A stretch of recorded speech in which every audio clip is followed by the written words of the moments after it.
It started like any other Saturday morning in my quiet suburban neighborhood.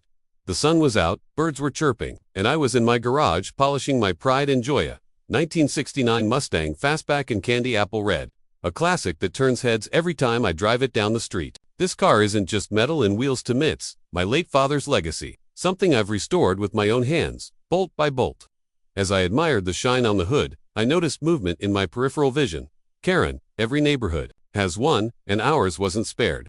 She was the self-proclaimed queen of the HOA, armed with a pastel cardigan, an attitude that could curdle milk, and a nose permanently stuck in everyone else's business. And today, she wasn't just watching me, she was dragging her teenage son along like a spoiled prince on parade. Beautiful car, Karen said, her voice dripping with fake sweetness that didn't match the way her eyes scanned my Mustang. Like a hungry vulture, my son Tyler has always dreamed of owning something like this. Tyler barely looked old enough to shave, yet he stood there in his oversized hoodie and designer sneakers, smirking like the world owed him everything.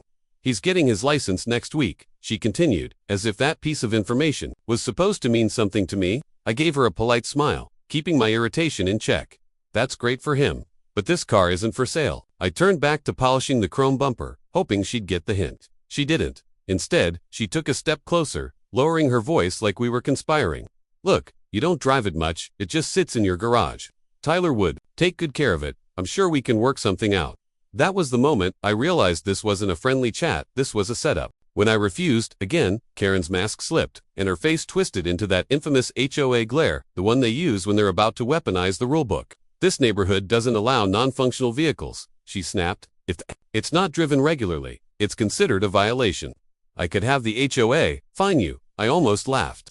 This wasn't a junk car, it was in better condition than half the SUVs parked on this street. The car runs just fine, I said calmly. An HOA has zero authority over what I keep in my garage. But Karen wasn't done. She turned to her son with exaggerated pity. You see, honey, some people just don't appreciate sharing.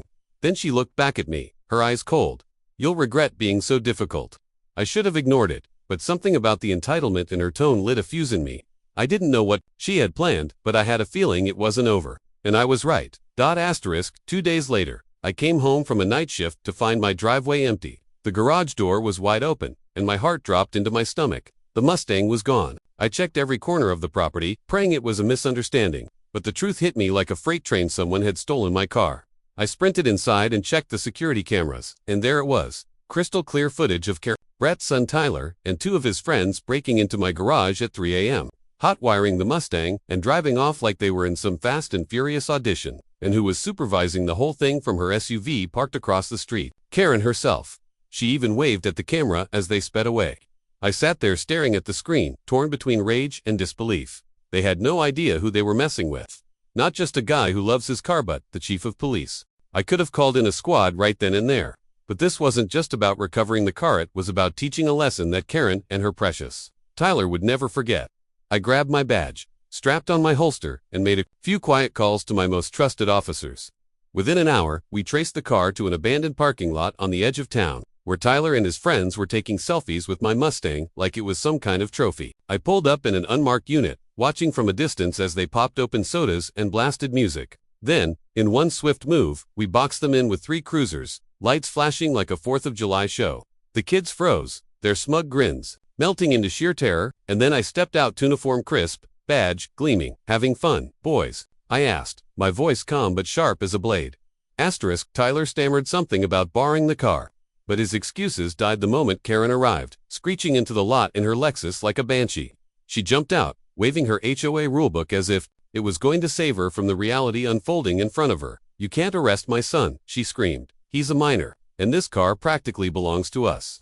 The audacity was breathtaking. I took my time walking over, letting her dig her own grave with every entitled word. Then I dropped the hammer. Karen, I said, voice steady, you and your son are under investigation for grand theft auto, trespassing, and conspiracy. And in case you're wondering who has the authority to make that call, I flashed my badge inches from her face. It's me, Chief of Police. The color drained from her face so fast I thought she might faint. Her son looked like he wanted to melt into the asphalt. The next hour was chaos. Karen crying, Tyler begging, the other kids calling their parents, but I wasn't backing down. We cuffed the boys and read them their rights right there in front of Mommy Dearest. Karen tried every bribes, even playing the victim, but the more she talked, the deeper she sank. You don't understand. Tyler needs this car for his image. she wailed. I almost laughed. Instead, I leaned in and said, "What Tyler needs is a reality check and you're about to get one too." I seized her phone as evidence after discovering text messages planning the whole theft. She had actually written, "Make sure no one sees you. He'll give in once it's gone."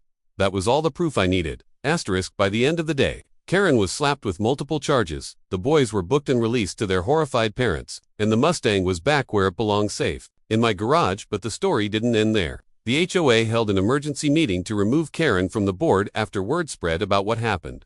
She went from queen bee to neighborhood pariah overnight. As for Tyler, let's just say his image is now tied to a mugshot that'll follow him for years. I sat on my porch that evening, sipping coffee and admiring the Mustang as the sun set. Sometimes, karma needs a little push, and when you're the chief of police, you make sure that push leaves a mark they'll never forget.